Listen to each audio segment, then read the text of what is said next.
Bonjour à tous, je suis Monsieur Sévenant, votre professeur de formation historique et géographique au Collège Sainte-Véronique et plus précisément dans l'implantation Marie-Josée. J'ai réalisé une vidéo afin de vous présenter votre cours de FAG.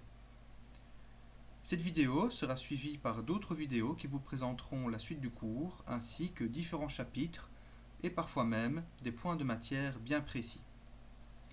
Pour cette vidéo, je vais être accompagné d'un personnage que vous connaissez peut-être, il s'agit de Birus. Alors, j'ai décidé en test, en essai pour cette vidéo de l'animer avec un personnage de fiction. J'espère que cela va vous plaire, que ça va vous motiver, peut-être un petit peu vous intriguer.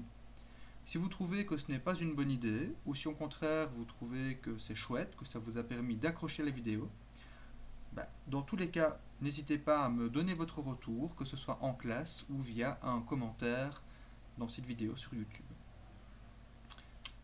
Alors, vous le comprenez, donc ce personnage, il est là pour m'aider à animer la vidéo et pour la rendre un petit peu plus intéressante, je l'espère. Alors, peut-être que vous ne le savez pas, dans ce cas-là, Birus vous l'apprend. Si vous voulez rester en classe au cours de FAG, la première chose, ce sera d'avoir votre cours, votre syllabus.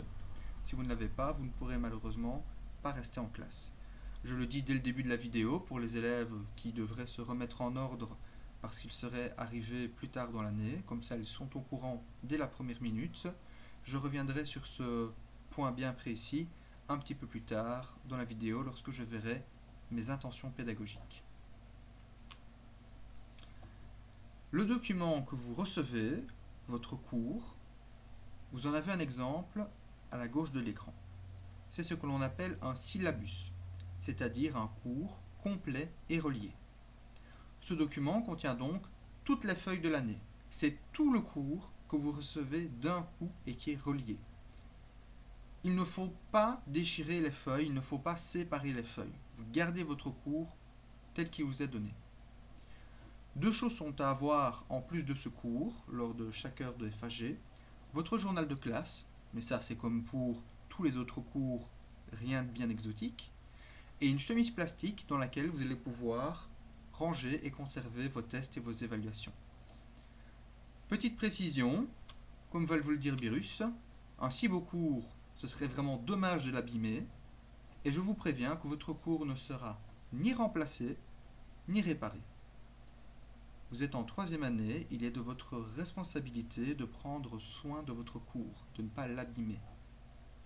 Vous disposez de casiers à l'école dans lesquels vous pouvez ranger votre cours lorsque vous n'en avez pas besoin. Ça vous évite de le transporter lorsque vous n'avez pas de devoir. Ça vous évite de l'abîmer.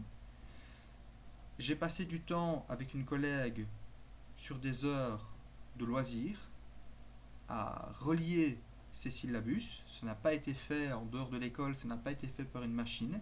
Ça prend tout de même du temps. Je le fais pour vous, pour que vous ayez un cours qui soit pratique et esthétique. J'espère que vous allez en prendre soin et qu'il sera bien conservé tout au long de l'année scolaire. Quelques infos importantes. Il s'agit du même cours pour les 3 TQ et les 3 P. Vous devez donc directement écrire votre nom, prénom et classe sur la couverture à l'endroit prévu à cet effet. Alors ici, cette vidéo est consacrée au cours de 3e année, mais pour les 4e années, c'est la même chose, c'est le même cours pour les 4 TQ et les 4 P. Petite précision aussi, petite mise en garde, je réalise cette vidéo en octobre de l'année scolaire 2018-2019 et il s'agit de la première version du syllabus qui fait 170 pages. Je l'ai relu à plusieurs reprises, j'ai demandé à des collègues de m'aider à la relecture, mais il y aura certainement des petites coquilles, des petites erreurs qui seront mises à jour tout au long de l'année. Si vous voyez passer une petite coquille, une petite erreur à l'écran, ne m'en tenez pas trop rigueur. Je vais corriger ce syllabus chaque année pendant les vacances d'été afin qu'il y ait le moins d'erreurs possible. Vous pouvez me laisser un petit commentaire pour me signifier une erreur que j'aurais évidemment laissé passer. Vous pouvez aussi me le dire en classe et j'en tiendrai compte pour la prochaine version. Mais d'ici là, je vous demande d'être un petit peu indulgent avec moi et de ne pas trop me tenir rigueur des erreurs que vous verriez à l'écran. Alors, vous êtes peut-être maintenant dans le même cas que Birus, vous vous demandez, mais pourquoi est-ce que M. Sévenant réalise ces vidéos sur son cours? quoi est-ce que ça lui sert, pourquoi est-ce qu'il a eu cette idée-là? Eh bien, il y a plusieurs raisons. La première, c'est que je pense que cela peut permettre aux absents de se mettre en ordre plus facilement.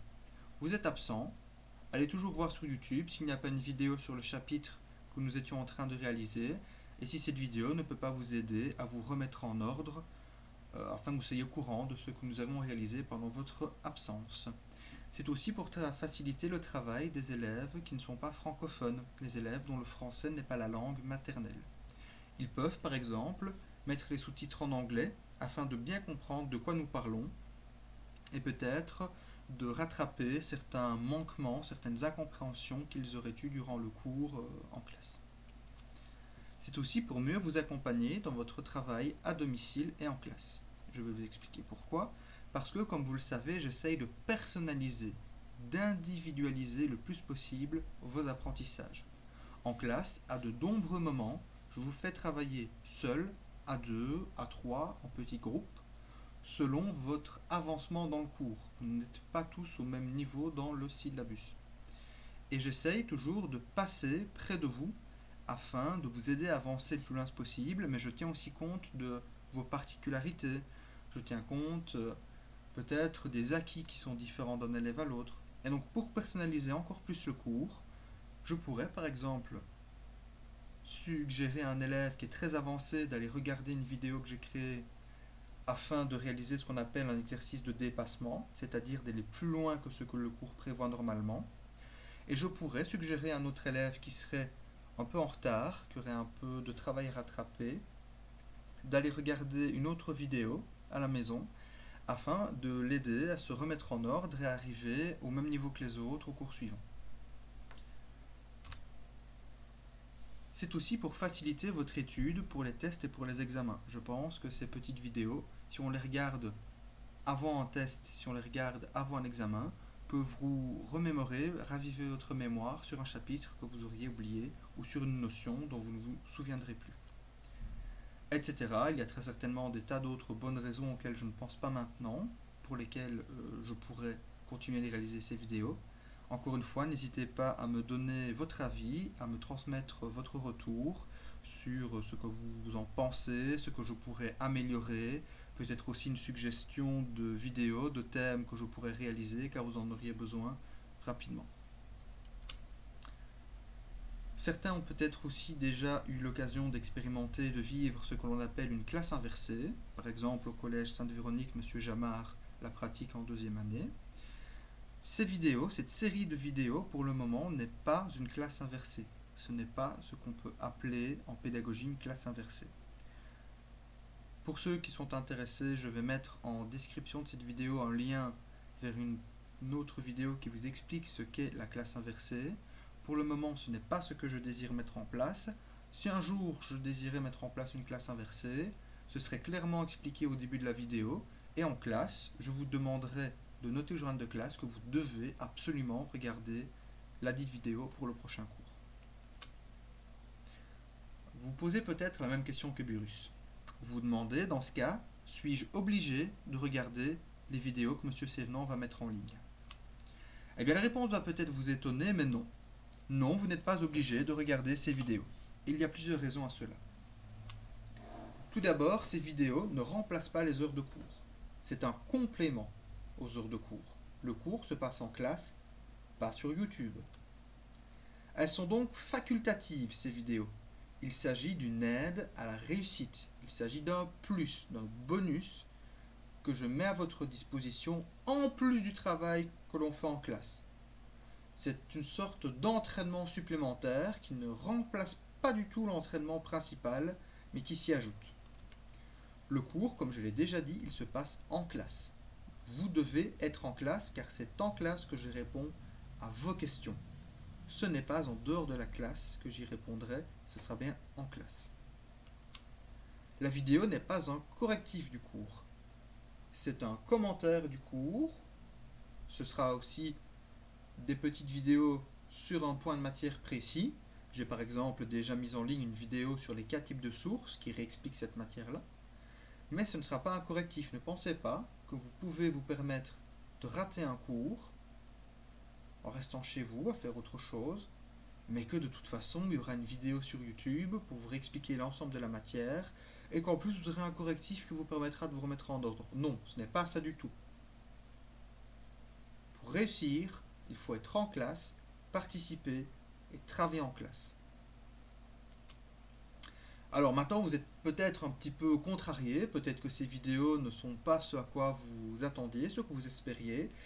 Alors vous êtes sans doute dans le même état que Birus, vous vous dites ok c'est bon, ça va, on a compris, il nous a dit tout ce qui était désagréable par rapport à son cours, est-ce que maintenant on peut un petit peu avancer et aller vraiment dans les pages de notre syllabus? Eh bien oui, dans la prochaine vidéo, je vais commencer à vous présenter votre syllabus de façon concrète en affichant des scans des pages. Vous pourrez donc le prendre devant vous et le suivre en même temps que vous regardez cette vidéo. Je ne vais pas tout lire, je vais juste vous expliquer les informations principales. Donc ceci, je le fais à partir de la vidéo suivante. J'espère que cette première vidéo d'introduction à ma chaîne YouTube pour les élèves de 3e année vous a plu. Encore une fois, n'hésitez pas à me laisser un commentaire, que ce soit sur YouTube ou en classe, pour me dire ce que vous en avez pensé, me proposer des pistes d'amélioration. C'est la première fois que je réalise ce type de travail et je suis bien sûr très attentif à vos retours qui me permettront de m'améliorer. Voilà, à bientôt pour la vidéo suivante.